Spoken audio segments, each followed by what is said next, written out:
Welcome to Echo Assembly Podcast, Echoing Voice Assembling Ideas. I'm Zafira as your host today, the podcast where we talk about not only trending issues but also educational topic. Echo Assembly is more than just a podcast. It's a platform for voices to be heard, ideas to be shared, and knowledge to echo far beyond boundaries, and bridge the gap between what we say also how we save the planet. Nelson Mandela once said, "Education is the most powerful weapon which you can use to change the world." But today we are asking, how does the very language we learn, specifically English, act as the ammunition for climate action?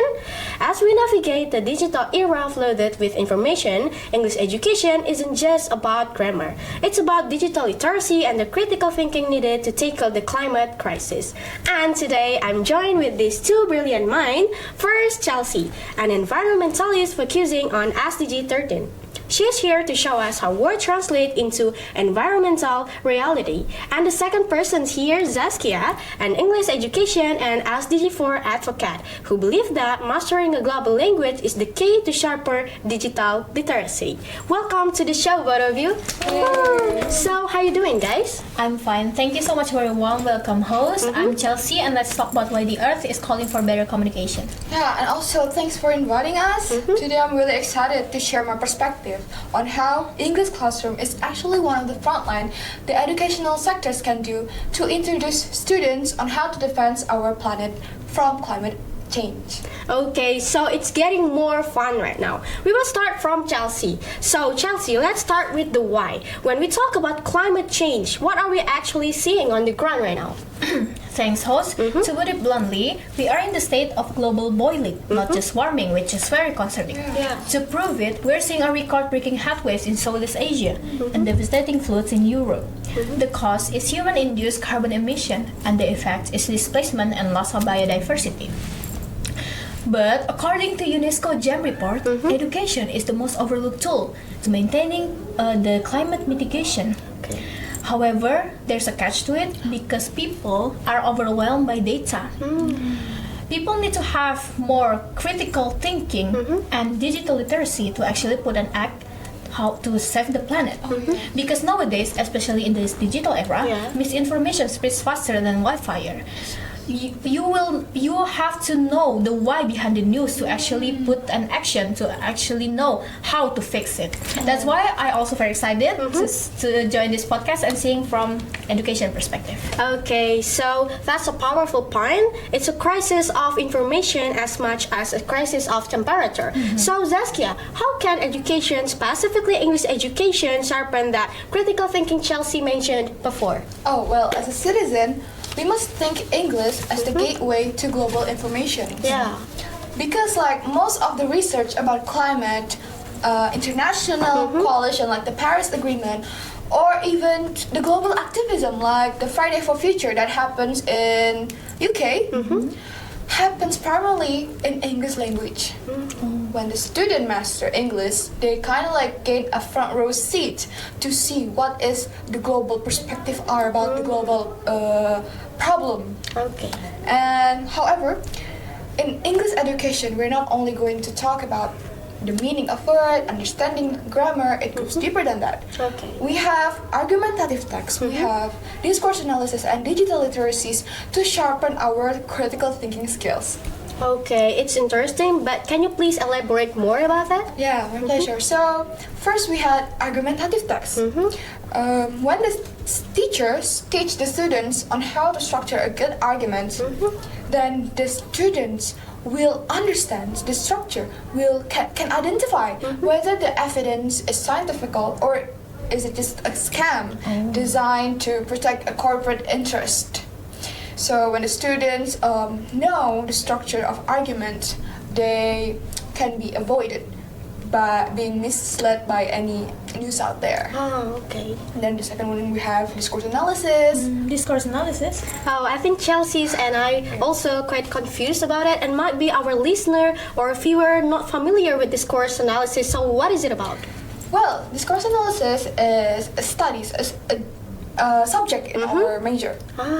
We're talking about the analysis of the choices of words, its impact, its effect, its reason. Why did the author pick such a word? Okay. So when we talk about discourse analysis, for example, you were given a news Okay. about some environmental damage. When we learn discourse analysis, we can distinguish if the news using persuasive language units, or is it just to hide the severity damage caused by the big company maybe, or some people out there. Okay. And last but not least, we have digital literacy. It is very crucial because Chelsea has mentioned it before. So digital literacy is something we learn in our major, because people know that language is a tool for communication. It's That's right. important. And if we learn digital literacies, we can process information very effectively. We will not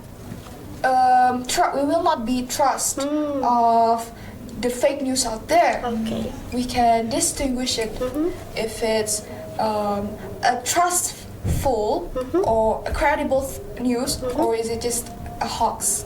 Okay, so I just know that in English education, you guys also learn about that, which is very interesting. And specifically in discourse analysis, this is very new for me. And then, so Zaskia, you're saying a grammar lesson on persuasive writing can actually help a student write a better petition for local environmental policy? Indeed, there's this thing called eco-literacy. Eco-literacy. So Okay. it's all about environmental, genuine call to action, things like that. Okay. Oh, when we talk about eco-literacy, I would also like to add for that, because there's this thing called knowledge action gap, which is the misunderstanding between the theoretical things the viewers being consumed and Okay. how they actually put an action for it.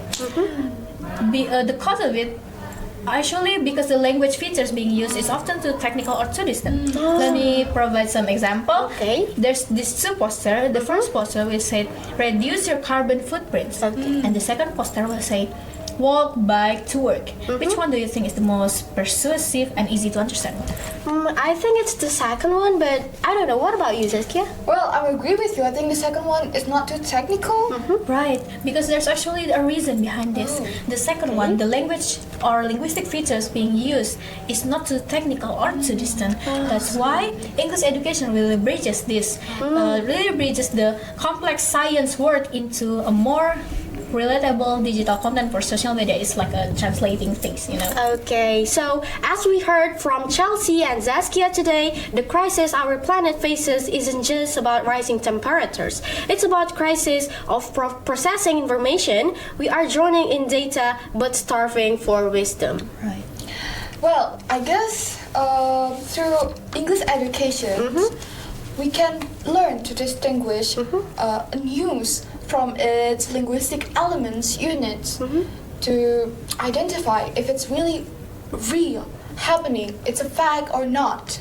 Yeah, and also digital literacy and critical thinking really played a big role for it, because it's actually understand to us to actually put an act to save our planet. Okay, so to wrap up, we will explore how SDG 4, which is quality education, provides the linguistic armor needed for SDG 13, which is climate action. We've learned that English is not just a subject, but a lens through which we view and save our planet and our world. So to our listener, don't just absorb the news, analyze it. Use your language skills to amplify the voice of the earth. Thank you, Chelsea and Zaskia, for this enlightening conversation. Okay, thank you for our viewers.